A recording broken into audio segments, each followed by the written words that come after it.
Skate YouTube, if we're putting a label on it, is in a really weird place right now. Brian Arnett just posted that video, my passion for skateboarding is fading. John Hill has posted taking a step back from skateboarding. Dale did, I'm taking a break, thank you for everything. I am very guilty of it myself. I have multiple videos that are all just saying the same thing. It's interesting to me, it's something I wanted to talk about. I also have a box out front from Arbor that I want to open up and set up a new board and actually get some skating in like a true skate YouTuber. Yeah. Times are just different, I think.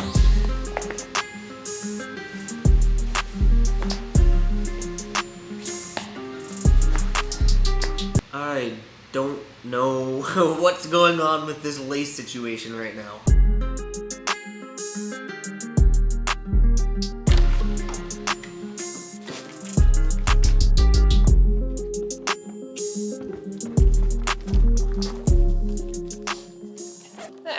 This feels like a good place to do this. Couple things, I guess, really. I want to get this box open, set up a board, skate, and do skate YouTuber things, and that kind of leans into the title here of skate YouTubers are kind of, like, there's a weird thing happening with skate YouTubers right now, I feel like. When I say skate YouTubers, I'm talking about, like, what and who I know personally, because honestly, I'm pretty, like, disconnected from it all for the past year. But I mean, like, let's see, Luis Mora, John Hill, Brian Arnett, Dale. I said everyone's first and last name except for Dale. Dale's just Dale.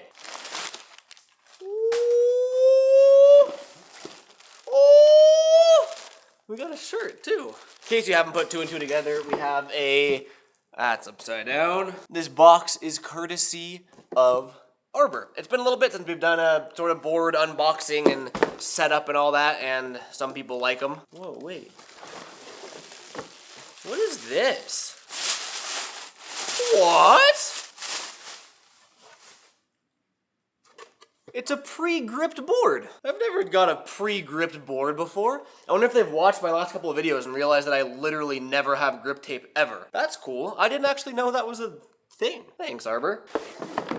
I'm so bad at multitasking. I'm trying to unbox everything, get it all set up, and talk about what I'm trying to talk about, but I have squirrel brain and I keep getting distracted. Okay, skate YouTubers. This should be hopefully pretty obvious and self-explanatory, but there's not supposed to be any shade thrown towards anyone in this video. This isn't trying to, like, call anyone out for doing anything wrong or anything like that. The reason I wanted to make this video is because I have been watching some of these videos coming out from these skate YouTubers and, like, resonating heavily with a lot of the things being said, and you've even seen it on this channel. Like, this channel is not what it used to be, for better or for worse. The most recent video that I saw was Brian, or it wasn't Brian Arnett, it was Boring Arnett. Brian has like 19 million YouTube channels, dude's the most productive guy I know. My passion for skateboarding is fading, and it was a juicy title. That's the video that really encapsulated everything that I had been feeling over the past year, really. This channel has been all over because I've had this channel since 2012, so that's what, 15? No, wait, what year is it? 13 years now? Like, I've gone through so many personal changes, life changes, interest changes, hobby changes. Like, that is a long time. I'm assuming 90% of you are here from skateboarding, or for skateboarding, I should say. We've gone through the fabrication era, but that era, I don't think that era is going anywhere. That's always going to be around. Same with cars, drifting, the 240, random vlogs, chores, sweeping, housework, just everything. Really, I think that's what's kept my passion for YouTube alive, because Brian worded it pretty, I'll just put the clip in. How do I say that I'm bored from skating? Like, I'm so privileged to be able to go skate whenever and wherever I want. I know there's a lot of people out there, you know, they reach a certain age, take on more responsibilities, start working more, like they can't skate as much as they want to. I understand, I'm extremely blessed, but it's just a thing. When I do one thing so much, I get a little bored of it. I gotta mix it up or move on to the next thing. Pretty much, no matter what it is, it can be your favorite thing in the world, you can love it with all your heart, but if you're doing that same thing every day after a certain amount of days, months, years, decades, you get burnt out, bored, however you want to put it. I'm scrolling through John's channel right now. I could have sworn that John had a couple similar videos that, like, I'm done skating for now, or taking a break from skating. It's a very universal thing that all skate YouTubers seem to do, apparently. Me too. I'm very, very, very guilty of it myself. And then scrolling through Chris's channel, Chris never had the cliche, stereotypical taking a step back from skateboarding that all of us seem to have done. Chris took the high ground. He didn't stoop that low to do it. But Chris will go, go 6 or 7 months without posting.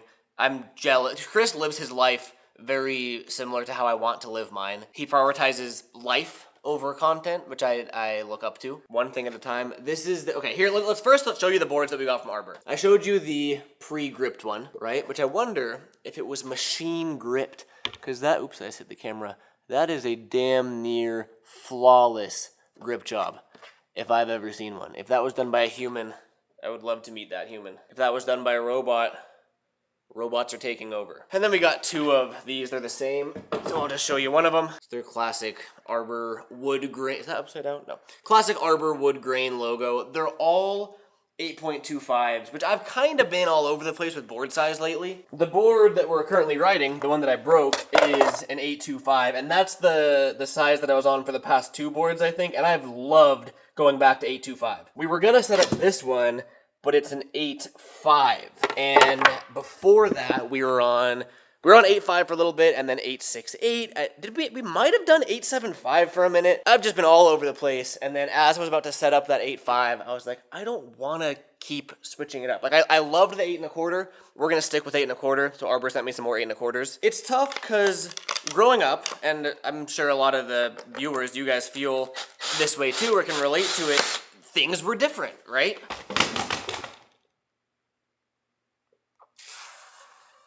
That landed on my toe. Literally went straight down into my toe. I'm wearing shoes, luckily. Normally I wear slides. But like as a teenager, even before that too, it's like when I skated, I would, like, that was my life. I would skate all day, every day. I, lived with my parents, so I wasn't paying rent. It was either school and then skating, or on the weekends, skating. That was my life. As I'm really reaching unk status talking like this, but like as you get older, with age comes more responsibility, you know what I mean? Whether you move out of your parents' house and now you have rent, or I have an audience, or people in my audience that are like bought their first homes, they have a mortgage now. What I'm getting at with that is it gets harder to skate all day, every day. And I do think that plays a role in this, what are we gonna call it? The great YouTube skater burnout of 2025. I don't know, dude. And then the obvious other one is just the financial side of things. Like, as a content creator, a huge portion of your income is ad revenue, which is directly dependent on how many views you're getting on YouTube. I think skateboarding, there's waves in skateboarding's popularity. That kind of goes hand in hand with like skateboarding related videos getting more views on YouTube. And then there's ebbs and flows. When views are good, content creators are making more money. When views are bad, they're not. And I mean, like, anyone that looks at my views, like my channel is dead, if you want to use that label for it. Luckily, my cost of living is a lot lower out here, and I have other streams of income too. But I do know that plays sorry, I keep bending down to like grab stuff. I know the mic kind of loses me as I go down there. I'm trying not to. That plays a role in some of these creators as well. It's like, I know I'm not gonna name drop for their financial stuff, but I know people that would love to only post skateboarding, but that's just for better or for worse, that's just not what pays the bills. Not saying that people are only doing it for the money. I think that's, anyone that has a brain can figure that out. Like, I don't skate for the money. There is very little money in skateboarding. Most action sports are the same way, actually. Like, we're not doing this shit for money. However, YouTube, on the other hand, that is a job.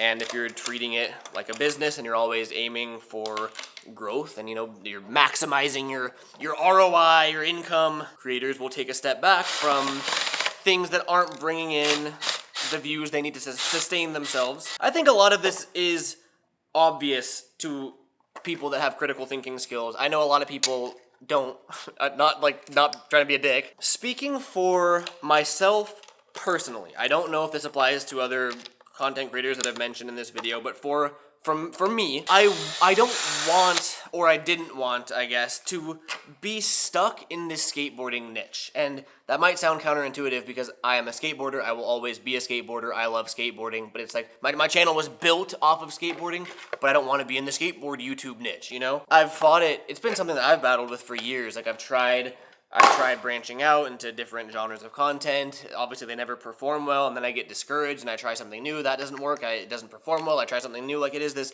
cycle that I battle in my own brain. It's like, I just gotta, like, stop. There's a bit more that I was trying to talk about there that I got distracted because I have squirrel brain apparently. On that topic of, you know, me trying to run away from the skateboarding niche, which I've given up on trying to run away from that. I am who I am, you know what I mean? There's also channels that went the complete opposite. Like Lamont Holt, good friend of mine, I've been filming with him a lot recently. As of lately, he's just like, you know what? I'm doing the whole skate YouTube thing. Like I'm embracing it. So he's been pumping out a ton of just like OG skate YouTube content, if you want to call it that. We've been filming a bunch and we've got to talking about it. Sort of inspired me. Ricky Glazer, who I've known for years, and I still never know if I'm saying his name right. Sorry, Ricky. He never stopped posting skate content. Like, he's been killing it for years and years and years, and he's just a skater that posts skate content. It's great. I don't want to make it sound all dramatic, like all these skate YouTubers are quitting, and like you have Luis, who just like, Luis leveled up. Luis made it out of the whole skate YouTube scene, and he's like deep in just like skateboarding, like or I don't know if it's like co-owner or what the ownership works, but like Lakai, then he acquired something else recently. Like he's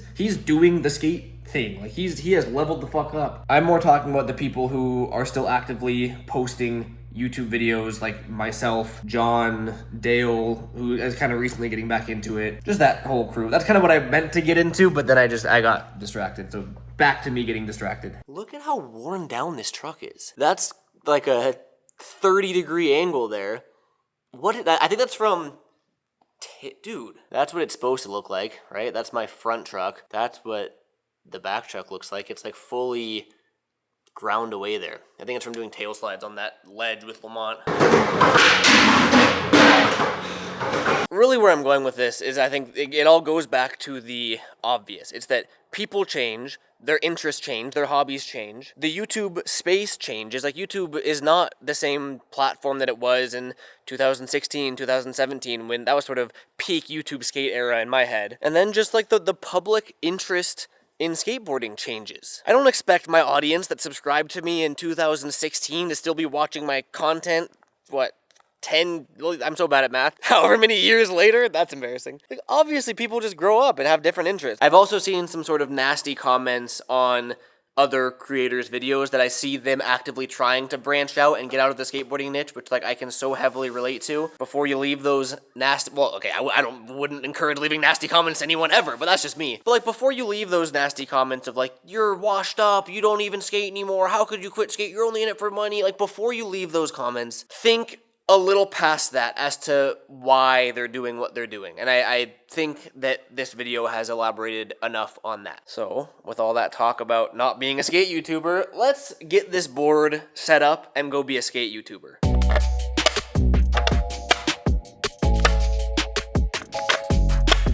I did not realize how bent that was.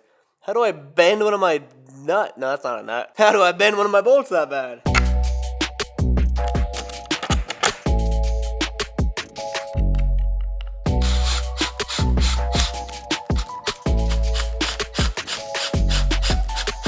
As you can tell, I'm not even using a skate tool right now. I'm using the drill and a ratchet, and it's because my dumbass got super extendo long hardware. It's so lame. My skate tool can't even reach because it's bottoming out on that, so I have to use a ratchet or just get different hardware.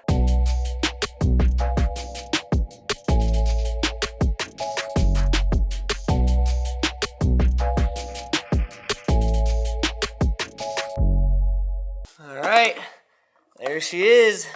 We got a freshie. That is a thing of beauty right there, if you ask me. Minus my stupidly long hardware, of course. For anyone wondering what the setup that we're rocking is, though, we have the 8.25 Arbor board that I just showed you, obviously. We have independent, dude, it's been so long. 139s, I think? Or don't they measure indies different now? I remember figuring that out at the skate shop when I got them. Whatever size independent trucks fit perfectly on an 8.25 board. Spitfire, Formula 4s, bearings. What am I rocking? Oh, we're rocking the Juju bearings. I remember that from one of our last board setup videos. I don't think that company's around anymore, but I had some from when I rode for them. They've been holding up good. And the mystery grip tape. I guess we don't know what the grip is. Not to toot my own horn, even though that's literally exactly what I'm doing right now, but I'm a little sore today, all right? We ran ourselves a casual little half marathon this morning. No big deal. It wasn't supposed to be. I just ran too far away, then had to get home somehow, so a little further than I would have liked. Cool to know that I can do that, though. So yeah, legs are a little toast. Let's just get some super basic flat ground warm-up stuff. Maybe hit the 30-foot rail, not the whole thing, and then hopefully get some actual clips tomorrow.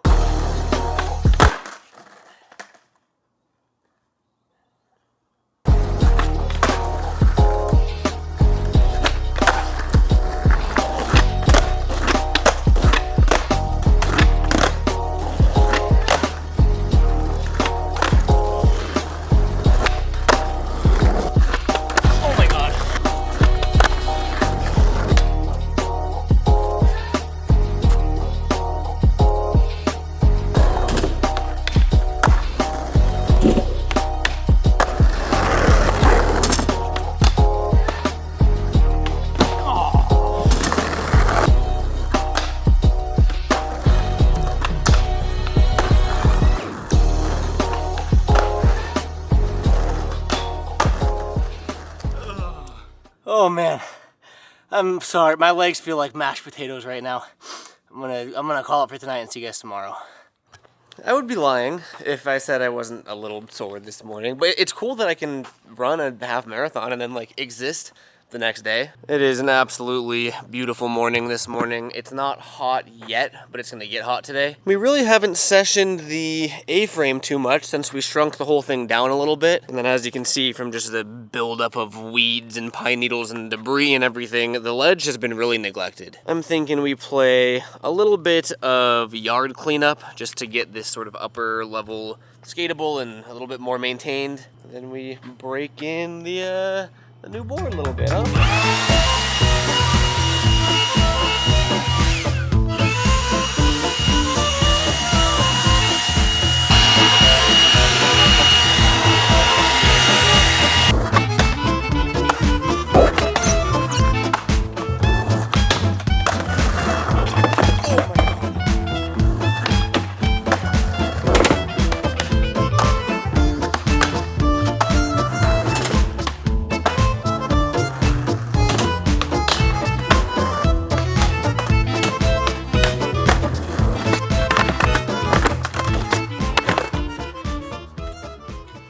All my years in skating, and I still just never got comfortable with like the what are they called? Like the advanced basics, like the contest tricks. You know, kickflip back lip, kickflip back tail, kickflip back 50, kickflip anything with a flip trick. No, but like there's the basics: ollie, kickflip, shove it, like flat ground tricks, and then there's the basic grinds, 50-50, crook, whatever. And then like the normal progression of things is in skateboarding is to, I guess, get like bigger and better, you know? Instead of backlipping an 8-stair handrail, you move up to a 12-stair handrail, or you learn kickflip backlips on 8-stair handrails. I never like reached the next level in my skateboarding. Oh, okay, well, I have done them, but it's like a battle, and then I skate with some of my friends who are much more talented than I am, and like kickflip backlip a skate park handrail is like a first try warm-up trick, no second thoughts about it, they're not in their head about it. Whereas me, even this, like my A-frame rail, I'm scared to kickflip backlip that. I've done it, again, but it's a whole thing in my head. That's something I really want to work on as a skateboarder while I still can. It's just like I've been talking about this for years now, but it's like getting out of my comfort zone. It's just hard because an injury is like very bad. I've been wanting to get more into technical ledge tricks because obviously there's still risk in any sort of skateboarding, but like learning kickflip back tail on a little 1-foot ledge, probably a little lower risk than learning kickflip back lip on an 8-stair handrail, you know? Again, I've done kickflip back lips before, I've just never had them consistent. So I'm gonna go ahead and give it a couple tries. Maybe we just do a couple back tails first. I don't even do that trick very often. That's something I should have too. Wow. Look at me, actually using wax for once in my life instead of putting it off for 30 minutes until I finally cave in because I can't land it. And now watch it still take me 30 minutes because I still can't land it. Oh yeah, okay, that should slide.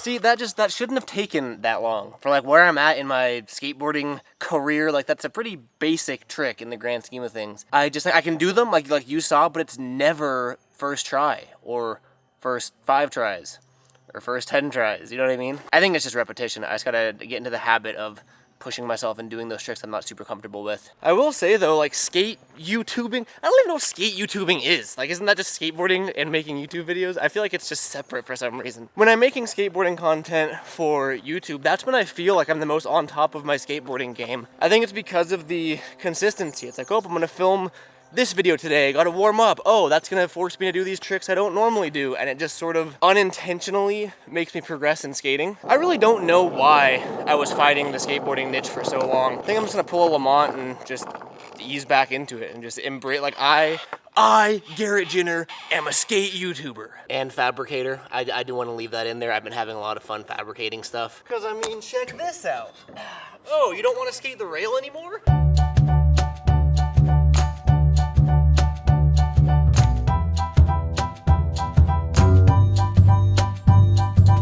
That was easy. That ollie made me realize that my legs are definitely still sore. I felt fine rolling up to it, and I took just like the little bit of impact, and my legs were like, oh, I'm not gonna make it.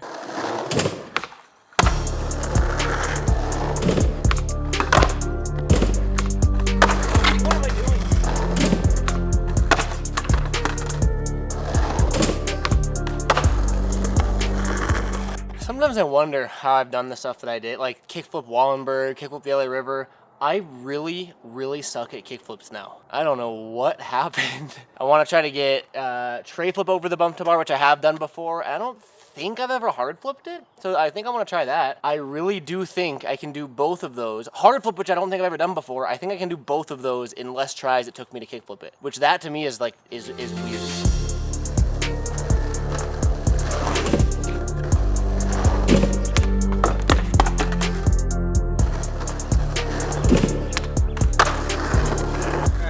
Second try for the tray flip.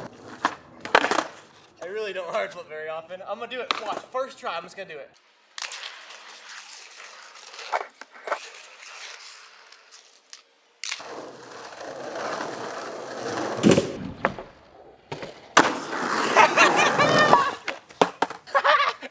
Oh, I actually did it. Oh, that felt really cool. Skateboarding, it's a mental game, dude. I told myself, I was like, I'm just going to do it first try. And I did it. But with kickflips, it's like I'm in my head being like, wow, I know it's gonna take a couple tries. I don't know why I can't kickflip. And then it happens. I don't land the kickflip. I'm actually, I'm really hyped on that hard flip. Anyway, hope you guys enjoyed the skate YouTuber, the old Garrett Ginner. We're just having fun. That's really all you can do anyway. See you guys next video.